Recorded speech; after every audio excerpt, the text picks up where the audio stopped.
Welcome. What is up? This is the Innate Effect podcast with Dr. Alex DeFrancisco, where we talk about everything from health to wellness to business and mindset in the everyday life of a pediatric chiropractor.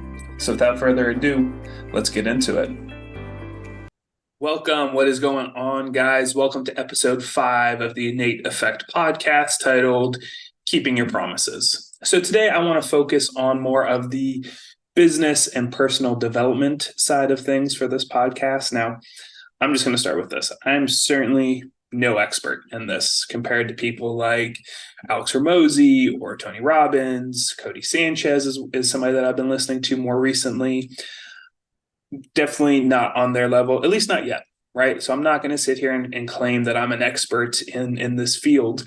But I have had and owned and operated a chiropractic practice going on the last 14 months, and I've 100% learned some lessons along the way doing it. So if anybody can get even a little bit of insight into some of the issues or some of the problems that I've run into while starting essentially a small business, then this pod will be 100% worth it, right? That's always the key, is trying to pay things forward and try to help people avoid. You're not going to help people avoid all of the mistakes, but try to help avoid, at least a few, right? And just cut down on that learning curve at least a little bit for whoever is listening to this podcast. So let's get into it. Something that I found just incredibly frustrating early on into practice, like even before we even started the practice, just getting things moving in the right direction, finalizing a contractor, getting people to, getting the landlords to agree to a lease, coming to all of these different things and setting different appointments with different people. It felt like people were constantly either rescheduling on me, they were canceling these appointments, or that they were just ghosting me in general, right? So whether it was another business owner, whether it was a patient once the practice was underway, or maybe a sports coach, right, that I was trying to maybe talk to their team, it seemed like nobody was willing to follow through on these appointments that I was trying to set and try to better my business, right? And it, like I said, it didn't seem to matter. It always felt like 50% of the time, even sometimes more, it felt like something was causing these plans to get derailed, right? And so when that starts to happen, it can be stressful, it can be frustrating. But also when you're starting a small business for the first time, you have really no idea what you're doing. And that can create a second, and I shouldn't say a second, even more stress trying to start this business, right? So I was already stressed out. I knew, I didn't take out any business loans. I had about, 15 grand to work with to set up the practice and continue to live my life. It's not like I started with $100,000 business loan. I knew I was going to have to kind of hit the ground running and start to make some money fairly early, right? So when people were continually canceling on me, rescheduling, like I had mentioned, it really can be jarring and it can be stressful. And when you're in a stressed out state, you're not thinking clearly. You act from an emotional point of view.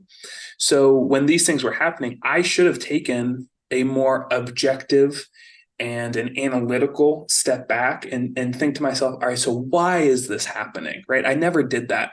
I took it very personally. I acted very emotionally, very immature, I'm a very kind of wear my emotions on my sleeve type of a guy.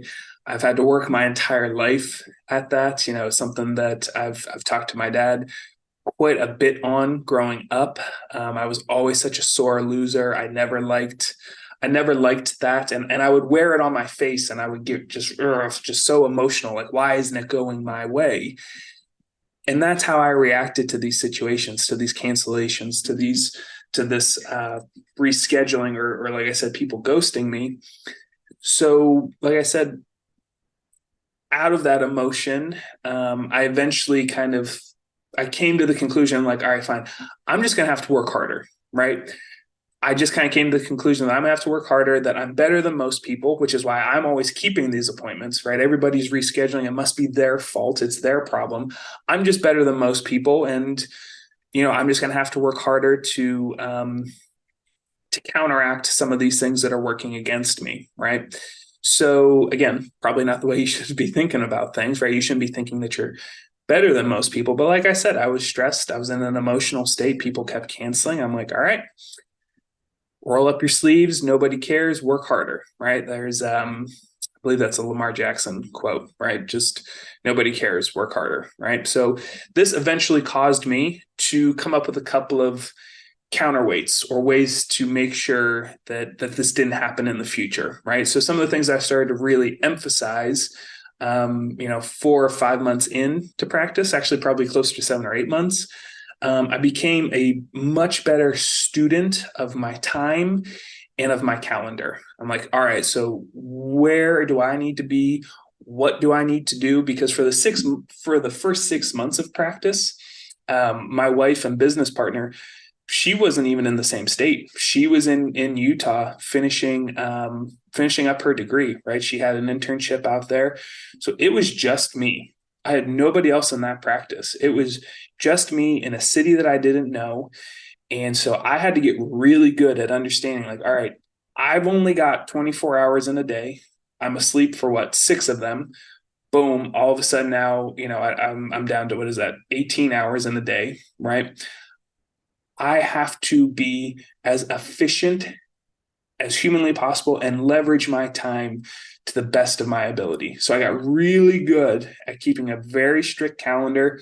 I have to be in these places at this time and meet this person, double check, triple check, constantly confirming these appointments to make sure that I wasn't in a place where nobody was going to be and it was going to essentially be a waste of my time. So that was the first thing that I started to really keep track of, was my time and where I was going to be, right? I was a more efficient student of my calendar. The second thing that I started to do a much better job of, and it was really the first time I had ever had to do this, I had to not only budget the business's money, which I had anticipated, I had to also budget, though, my finances. I never really done that. I had just kind of gone through, I didn't really have a job in high school. I went to school. I played a lot of sports, and my family was in a position to be able to help me in high school, so I didn't have to work, at least in that sense, right? And then in college, I had to work all summer to be able to pay off rent, and then just grocery money, going out money. That was what I needed the job for, right? But there wasn't a ton of bills and different things like that, so I never really had to budget overly aggressively. Same thing in grad school. I was just broke. I just had loans, which is a really, really bad habit creator, is just thinking or knowing that you're going to have a lump sum dumped it back into your account for essentially no good reason, right? That doesn't happen in any other scenario, right? You have to work for money in order for it to end up in your account. So when I got out into the real world, like I like to call it, I'm like, oh crap, where is this money going? Because it just felt like it was constantly leaving my account and it was rarely going into it, right? It felt like it was going so much faster than it was coming in, right? So I had to get really, really strict and really aware of where my finances are going. Like, can I afford to do this?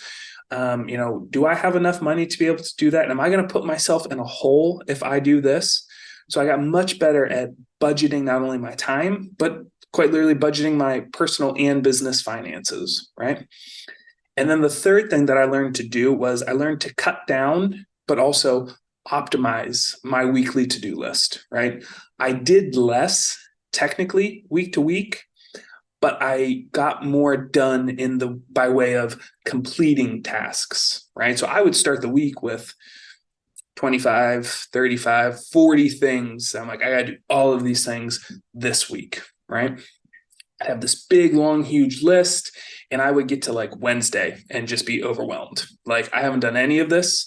None of these things are completed. This list seems to only continue to get bigger, and it would just cause anxiety and frustration, right? So what I started to do was pick 3 to 5 things max, prioritized them, and said, during this week, I'm going to get at the very least these three things done. And then if I can get to the 4th and the 5th thing this week, great. I will get to the 4th and the 5th thing this week. But that's only because number 1, number 2, and number 3 got done, right? So yes, was I doing less? Sure, but I was completing more. I was finishing these projects, right? And then I would move on to the next week and say, all right, what are the 3 things I have to get done? And then if I have a 4th and a 5th, what could those potentially look like further down into the week, right? So all 3 of these things are inherently good things, right? But I was more or less still doing them out of spite, right? I was doing these things because I'm like, nobody follows through. Nobody does these things other than me. I make things work, right? So again, I was doing good things, but not maybe for the best reason. And it wasn't until a mentor of mine told me, she said, your practice is a direct reflection of your life. So if you don't like your practice, what are you doing with your life? If you don't like your life, what are you doing with your practice? They are mirror images of each other. And then it hit me. More people in my life started to follow through when I started to do these 3 things. More people in my life were holding their appointments with me when I started keeping the promises I made to myself on a weekly basis, right? Because every time you say you're going to do something, that is an energetic exchange between you and the universe, right? So every workout that you skip, every post that you don't make, every routine that you don't follow through with in the morning, the universe takes note and keeps track of it. Okay. And just like any other banker, right? They can be virtuous or they can be a jerk. They keep track. And if you start to go into an energetic debt with the universe, it's going to pay it back to you just how you paid them, right? Or just how you paid it is what I should say. So people weren't holding their appointments with me, not because they were less than I was or that they didn't like me, but it was a reflection of the job that I was doing with myself and the promises that I wasn't keeping with myself. I was saying that I was going to do these 40 things in a week. I maybe got to 2 of them. There's 38 things that were left undone, right? That the universe is like, dude, you took out a loan for this much energy and you didn't do it. You're gonna have to pay for that. And that's what I would have to pay for it, is people not following up on their appointments or constantly rescheduling or ghosting me, right?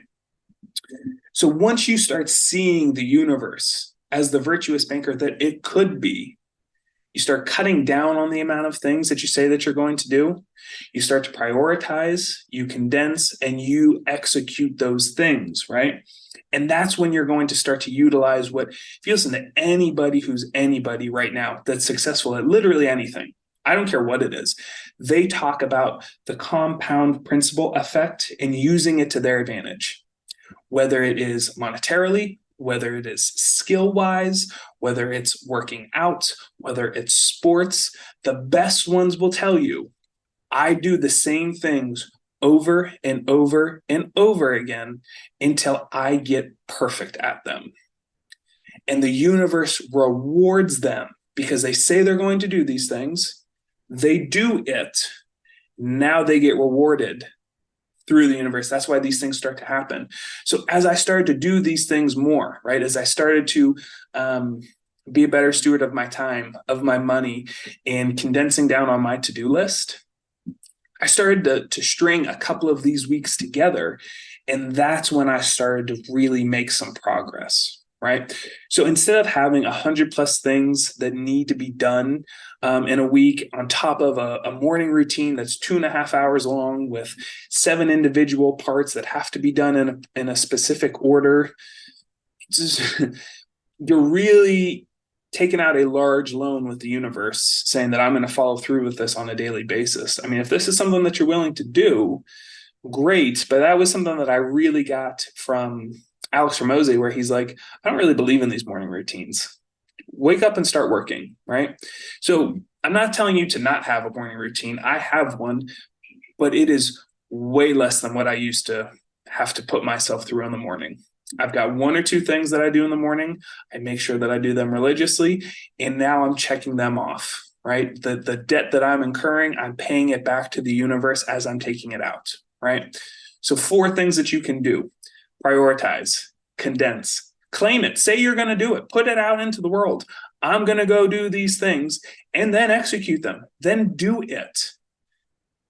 The result that you get, inconsequential. If you go out and do something and it doesn't work, that's okay. You still went out and you tried, you attempted, you tried to do it. You might not get rewarded in that moment. It might not be the result that you wanted for that specific thing.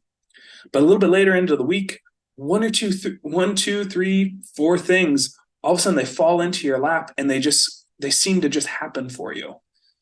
And it feels like happenstance, but no, that was your reward for doing what you say you were going to do. Yeah, this podcast is going to be heavy on Alex Ramosi quotes.